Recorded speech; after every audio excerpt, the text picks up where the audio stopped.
जब इरादे बुलंद हो तो गरीबी भी रास्ते की बाधा नहीं बन सकती।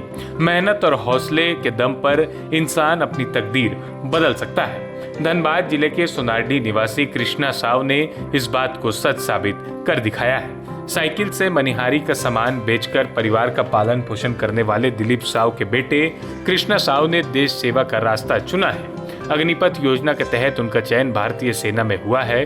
करीब 7 महीने की कठिन ट्रेनिंग पूरी करने के बाद जब कृष्णा साव अपने गांव सोनारडी लौटे तो ग्रामीणों ने उनका ढोल नगाड़ों और आतिशबाजी के साथ भव्य स्वागत किया। गांव में खुशी का माहौल देखने को मिला।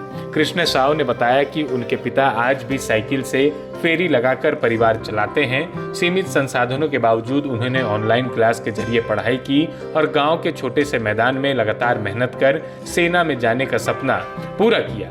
कठिन मेहनत और संघर्ष के बाद आखिरकार उन्हें देश की सेवा करने का मौका मिला। वर्तमान में कृष्णा साव मेरठ स्थित जाट रेजिमेंट की बटालियन में तैनात है।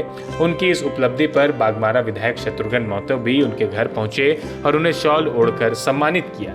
साथ ही मिठाई खिलाकर उनके उज्जवल भविष्य की शुभकामनाएं दी। कृष्णा साव की यह सफलता उन युवाओं के लिए प्रेरणा है जो कठिन परिस्थितियों के बावजूद बड़े सपने देखते हैं। ये साबित करता है कि मेहनत और मजबूत इरादे के आगे कोई भी चुनौती बड़ी नहीं होती है। सेना में जाना मेरा बचपन से सपना था। बचपन से मेरा सपना था कि मैं सेना में जाऊं और देश की सेवा करूं।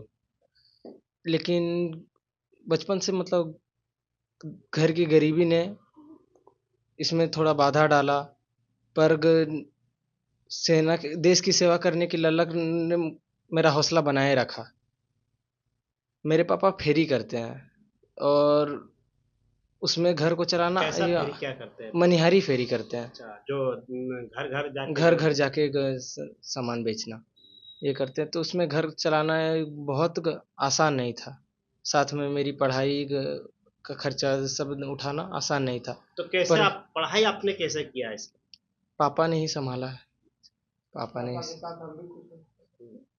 कुछ मदद जितना हो सकता था मैं भी करता था। पर मम्मी पापा ने मुझे बहुत सपोर्ट किया। सड़क से उठाकर यहाँ तक का सफ़र उनकी ही वजह से हो पाया है, जिनके लिए मैं हमेशा आभारी रहूँगा। ये पढ़ाई जो इतना बड़ा अचीवमेंट हुआ, ये पढ़ाई के बजट कैसे क्या करते थे? कैसे पढ़ाई करते थे? ऑनलाइन पढ़ाई क्या करते थे या ऑफलाइन पढ़ाई? शुरू में मैंने ऑफलाइन पढ़ाई शुरू की थी कतरास में, पर वो मेरे लिए इनफ नहीं हो पाता था। इसलिए मैंने फिर ऑनलाइन कोर्स ज्वाइन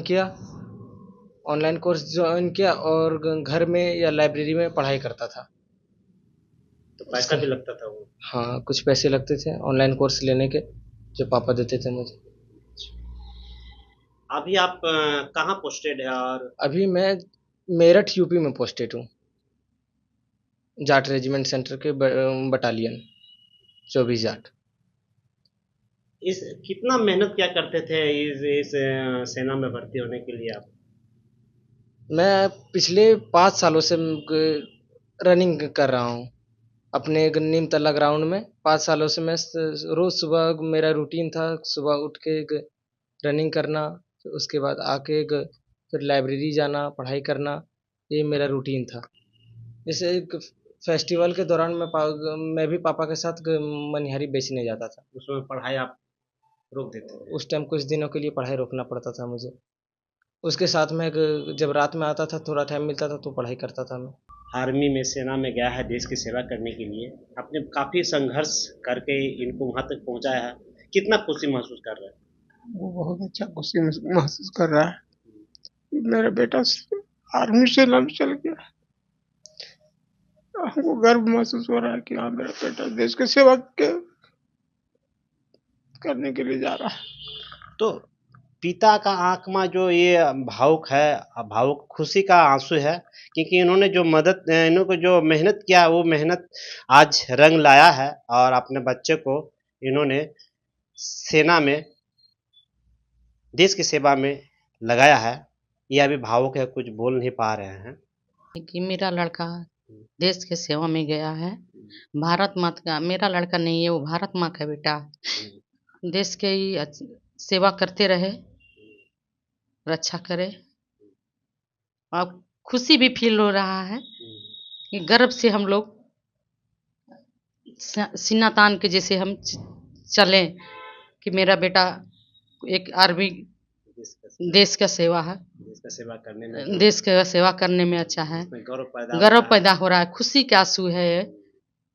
बहुत महसूस खुशी का आंसू लग रहा है, बहुत अच्छा लग रहा है। तो माँ की ममता काफ़ी करुणा होती है।